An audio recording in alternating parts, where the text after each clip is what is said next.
এখনো লক্ষণ দেখা যায় যে আবার স্বৈরাচারী আচরণ করার মানসিকতার দল এখনো বাংলাদেশ থেকে নিঃশেষ হয় নাই।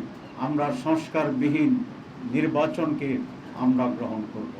আগামী নির্বাচনে ক্ষমতায় যাবে জনগণ। জনগণ যাকে ভোট দেবে তারাই ক্ষমতায় যাবে।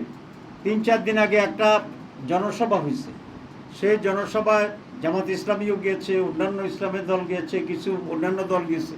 এতে করে তাদের ভিতরে দেখলাম যে খুবই রিয়াকশান আছে। রিয়াকশানের তো কোনো কারণ নেই। আমরা মিটিং করতে পারবো না, মিটিংকে শুধু এক দলই করবে। এগুলাই তো সিমটম। এখনও লক্ষণ দেখা যায় যে আবার স্বৈরাচারী আচরণ করার মানসিকতার দল এখনো বাংলাদেশ থেকে নিঃশেষ হয় নাই। এই জন্য জনগণও খুব সিরিয়াস, কারণ এই আন্দোলনের আরেকটি পজিটিভ ফসল হচ্ছে মানুষ আগের চেয়ে সচেতন। মানুষ দেখে যে আমাদের চেয়ে বেশি জানে। People is more concern. প্রত্যেকটি বিষয় কমেন্টস দেখবেন।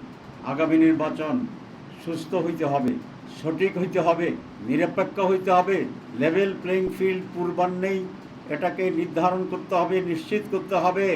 আর না হলে বাংলাদেশ এক কঠিন পরিস্থিতির মোকাবেলা করতে হবে। কঠিন পরিস্থিতি মোকাবেলার জন্য এই দেশের মানুষ প্রয়োজনে আরেকবার লড়াই করবে।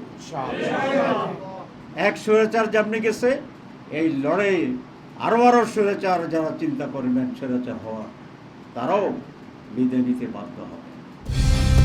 কালার এক্সপার্ট, জর্জ স্যাপ এবং মাইল্ড অন হ্যান্ডস টেকনোলজি সমৃদ্ধ অরিক্স ক্রিস্টাল ওয়াশ আপনার লন্ড্রি এক্সপার্ট। আমি সকল রাজনৈতিক দলের প্রতি একটা আহ্বান করব। দলকে, ব্যক্তিকে প্রতিষ্ঠার চিন্তা করলে আমরা সকলেই ধ্বংসের দিকে এগিয়ে যাব। আসলে আমরা বাংলাদেশকে, আমরা দেশের মানুষের যেটা কল্যাণ সেটাকে অগ্রাধিকার দিই। বাংলাদেশ যদি টিকে যায়, গণতন্ত্র টিকে যায়, স্বৈরাচারী মনোভাব পরিহার করে যদি আমরা একটি মুক্ত বাংলাদেশ করতে পারি, তাহলে সকলের জন্য এখানে কল্যাণ হবে। আমরা সংস্কারবিহীন নির্বাচনকে আমরা গ্রহণ করব, এদেশের মানুষ গ্রহণ করবে। কারণ তাহলে তো সেই হাসিনার যুগে আমরা ফিরে যাচ্ছি। হাসিনার যুগে যদি যারা ফিরে যেতে চান, তাদেরকে এই সকল শহীদদেরকে আবার জীবন দিতে হবে।